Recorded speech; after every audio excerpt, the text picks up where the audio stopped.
What is up, Rad Potential YouTube, and welcome to today's RADX7 video. I gotta get this engine stuck in the car, so I need to teach you guys what I got going on here and show you what we got going on, because this engine is super rad. This is a 13B Turbo 2.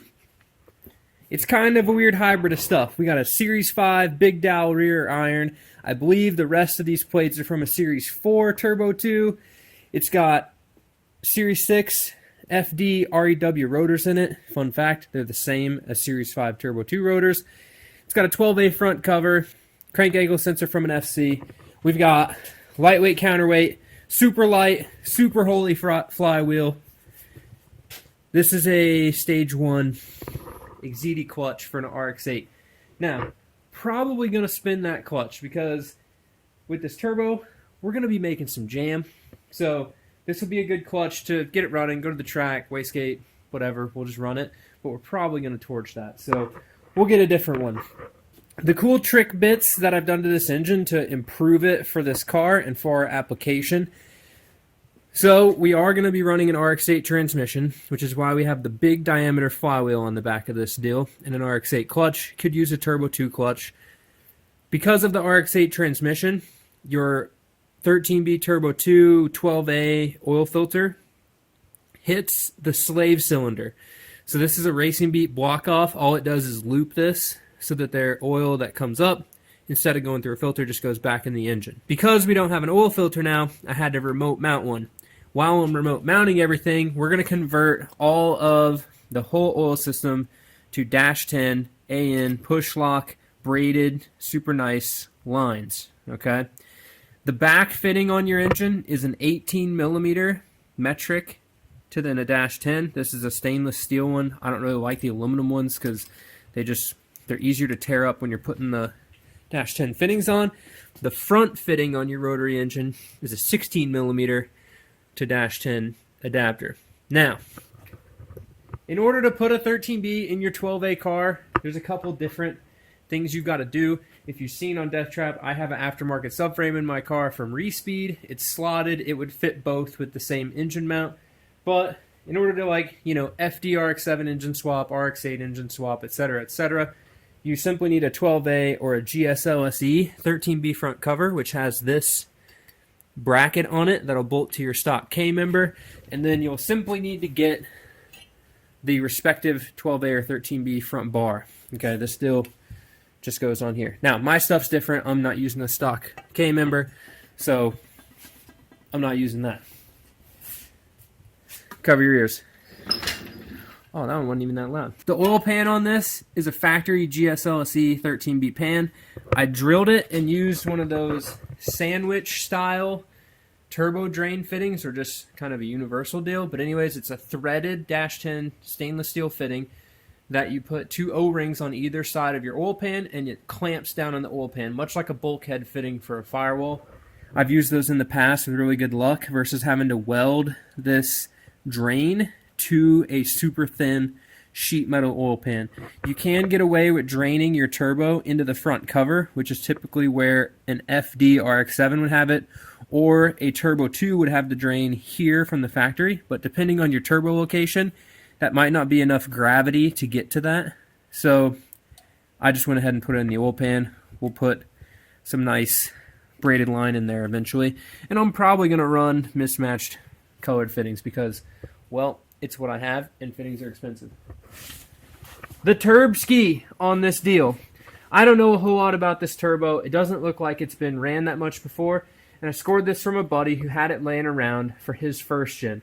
Now, this is like the weirdest big runner kind of Gretty shorty manifold that we had laying around. Reason for this is running a Turbo 2 engine. The lower intake manifold sticks out a little further. With an FD manifold, at least the FD manifold that I have here, the turbo actually hit the lower intake manifold, so I had to run this one. But these are some giant runners, and I don't plan, if you'll see us, we're going to change up the whole wastegate and downpipe setup from what's on here. We won't be keeping this. This is a Garrett. It's a 70 front side, 84 back side. I didn't choose that, but This is actually going to work out really well because this turbo should spool super fast and be really efficient at the power levels that I want to make. So, pushing an RX8 transmission and a stock GSLSE rear axle past 400 horsepower is probably really not ideal. But with how much weight is going to be in this car, so 2350 probably pounds, and then I'm only going to have a 225 tire under it, making over 400 horsepower isn't really necessary until I can fit a bigger tire. At 300, 330, 350 wheel, that's going to be plenty for this chassis. So this turbo will be really efficient and should spool really fast for that power goal. The RX8 transmission swap. I made a video before outlining everything you need to do to be able to RX8 transmission swap your car, more or less talking about the different clutches and flywheels and how to interact, that stuff with your first gen, and then same thing, 13B swapping a first gen. So this is a Series 1 RX8 transmission, got it out of a junkyard. It shifts through the gears, who knows, it might be shot, but I made a custom bracket here. This bracket goes on like that. Nice little windowed holes made out of some DOM tubing and some angle iron and some square tube. On the yellow rally car, the bracket that I had on it actually braced to this upper power plant frame mount as well. But on this one, I want to see if this is enough. I want to see if I get any movement. It is going to be solid mounted in the chassis. I know, it's going to vibrate. It's going to make some noise. But it's a rotary engine, guys. This isn't a K-Series Honda. It's not.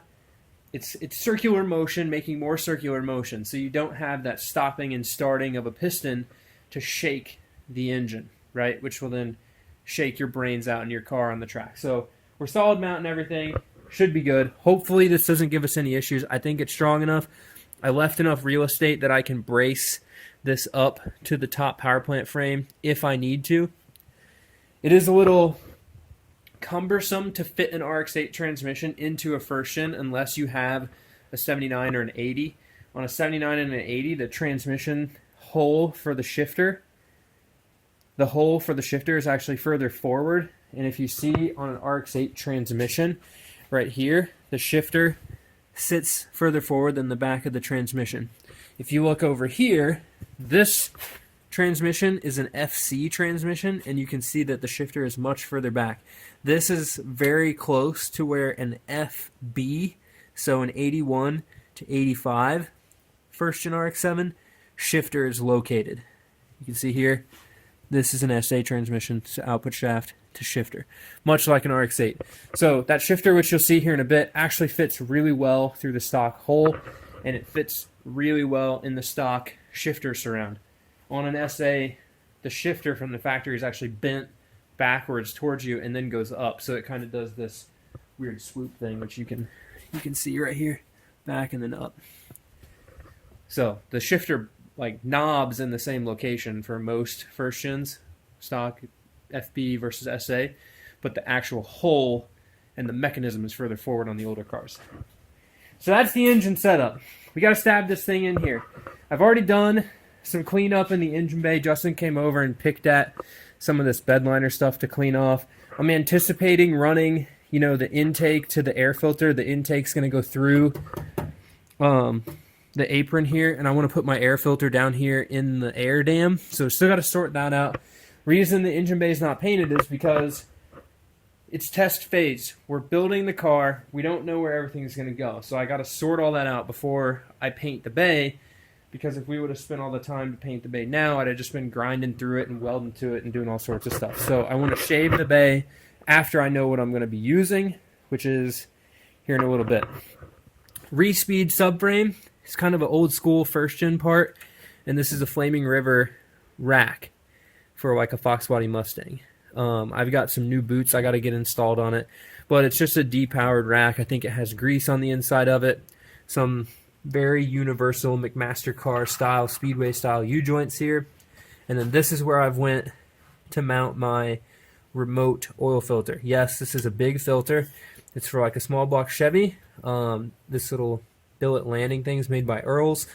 Reason I wanted to go with a bigger filter is because you never know if something's going to go wrong, and I feel like that bigger filter is just going to be a lot more efficient should it get clogged and still maybe not hurt the motor as much if I send a bunch of bearing material through it. So here, you couldn't put your filter here if you had a stock steering box because it would all be in the way. But since the rack is forward and I'm front steer now, this is where the filter's going. My goal with the engine bay is to keep all of my liquids, fuel, oil on the right side, brake line, and have no liquids on the left side. So I'll have one brake line that feeds this side, but that is it. And you can see my little battery box I whipped up back here for this small battery. The catch can is going to go up in this corner. You know, intercooler piping will come through here. Coils. The left side of the bay should be super clean. This is where all the heat's going to be. You know, the wastegate, turbo, everything's going to live over here. And I want to keep everything that's flammable completely away from all the heat. The last year when we were at Deals Gap, there was 2 cars that effectively burned down. Or I think there was 2 or 1. There was 1 car that burned down. I mean, his surge tank, I think, was mounted back here in this corner. And he had a leak at one of his like quick disconnect fuel line clamps. And then it sprayed fuel on his hot turbo and the car just went up. So trying to not have that situation with this car. But it's time to drop this engine in. It's been in and out of here a whole bunch of times because I had to make the mount, get it in there, pull it back out, put the clutch on, tidy up the oil pan, do the drain, kind of sort out where my oil lines and stuff are going. It's always a project. That's the whole purpose of this car. This car will never be, quote, finished. It'll just always be something that I can come out here and tinker on and change. And it's not a perfect restoration, so it's let's make it a really good dial of straining my brain all the time. So I have to get this engine and transmission dropped in here so it's off the noisy stand. And we'll see how everything fits, and we'll start making oil lines and seeing if we can make that remote oil. And then I'm running a stock SA oil cooler, which is also metric 16 millimeter to -10. So for those of you guys going to do similar stuff, do new oil lines, etc., there's your fitting sizes. And I believe on a Turbo 2 that this fitting here for the turbo feed off the front of the block is a 10 millimeter, and on an FD RX7 it's a 12 millimeter. I had to go check it. You'll have to, I guess you'll still have to go check if it's finer coarse thread or whatever, but I know that this one's the smaller one because I think I had one for an FD here and it didn't fit. So let's get this thing dropped in. Should be pretty easy. I'll pop the turbo off, and I like to put the transmission in separate from the engine because it's hard to just droop the whole thing in there. So trans will go up on the jack, bolt that in. We'll drop the engine in from the front and then hook the two together, get the re-speed deal sorted out. Really not that stoked with how this engine mount's set up because it's very small, very rudimentary, and I'm pretty sure at this horsepower level that this is going to flex and move. So we'll see. But let's get cracking. I got a lot of different videos going on at the same time, so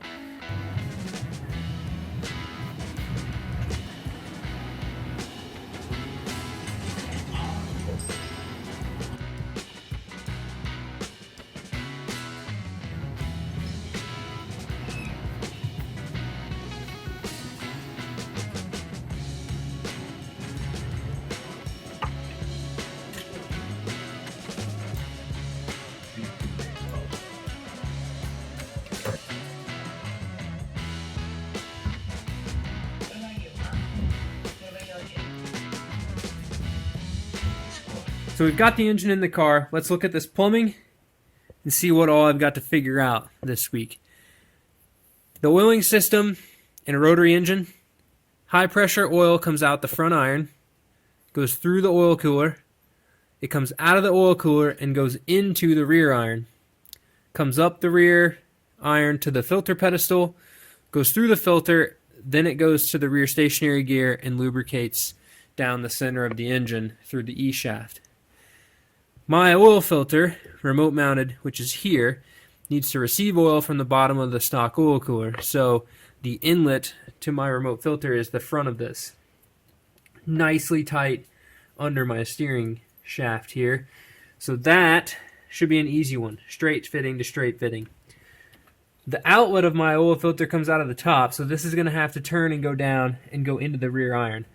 It's a little bit tight, and I may have to get a sharper bend for this. I have a 90 on here. So we'll see if like this being 90 and that being more straight up, we'll just kind of see if I can make that bend here this week. But it's kind of a future problem. But this will at least show you, you know, one method of going about when you do the RX8 transmission swap and you put a 13B in your car and you've got to sort out some oil cooler stuff on kind of my take on it, you know. So I'm just stoked it's in there. The other couple things I'm eyeing up, basically the stock oil cooler goes under the radiator. So it sits, you know, in line with this, but forward. So I've got some room to make those bends. I may have to get like this might end up needing to be a 90 or maybe just a 45, and that'll get me there to the straight fittings that'll be down over here. So we'll kind of see where that ends up.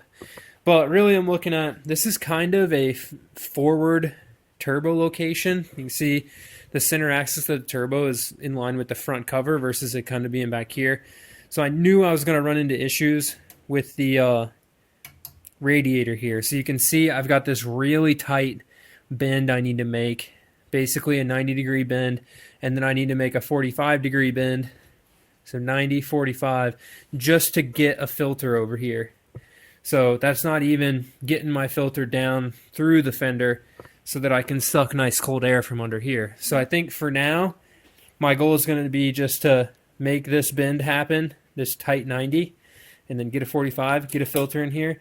We'll see how it does at the track, and then if I need to change that, I can. I really don't have a good way to push my radiator forward because my intercooler goes right here in front of the radiator. It's not like a true, it's a front mount, but it's not a true front mount, meaning that like it's not all the way down, you know, buried under the bumper, which it might need to be, but I think I can kind of work around it for now. So battery box is made. Like I said, that's down there. Got to finish up some wiring. And let me tell you guys, this week is going to get hectic. So rust repair video coming next. Plumbing, fuel system video coming after that. First start coming after that. All the stuff to do my exhaust and the intake stuff that I need to kind of change now that I've seen this in here. I need to get a different coupler, and always can't be perfectly prepared. That's going to wrap up the engine setup and death trap. This week's going to get super hectic trying to get this whole car together. As a matter of fact, the next month is going to get hectic trying to get this whole car together because I've got until March 11th to shake down, tune the car, get my alignment right to be able to take it to the track on March 11th to, see how it does. See if we can put down a comparable lap time to the RX8, which is, 500 pounds heavier, way more grip, and half the horsepower. But it's going to get pretty hectic. I'm just going to start filming and uploading videos. Whenever I get into the groove in the shop, I kind of just work on stuff and get a whole lot of things done at once. So I'm going to do my best to get all that stuff shared to you so you guys can see this stuff come together. And we're just gonna start filming and cranking out videos, and we'll see how they come together. So with that, guys, thank you so much for watching. I cannot wait to rip this thing and see how this thing it's going to be the dream, guys. It's going to be the most epic first gen that I've for sure ever built, and I cannot wait to hurt some feelings of some much more superior, bigger, faster, more expensive, maybe not, because there's going to be a ton of money in this thing, but I can't wait to just take it out and rep the Rotary at the track and tear it up and blow flames and be fun. So with that, guys, thank you so much for watching. It's super late, and I still got a whole lot more work to do. So like and subscribe if you want to follow along and see more of this stuff. Comment below any questions. If you want to learn about rotary engines, there's a ton of other videos on the channel. Go check them out. From clearance and side seals to resurfacing housings to doing some port work, etc., etc. Go check out those videos. I would much appreciate it. If you got any crazy questions you need to get directly a hold of me, or you just want to support the channel in another way, go check out the Patreon. Super cool community over there. I film videos, answer people's questions. It's a super good time. So with that, thank you guys so much for watching. Keep it rad, and let's get this RADX7 on the track. Ideally without scratching any paint, and it's still looking fresh. Letty, what are you finding back there? Hey, come here. Come here. What? You like that turbo? That turbo's junk. I don't think there's anything back there, dog. Are you wore out today? Huh? Come here.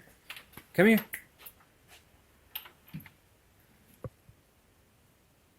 Hey, Letty, don't jump if we're not going to make it to the track. Right? Don't jump if we're not... Whatever. It's late. These guys.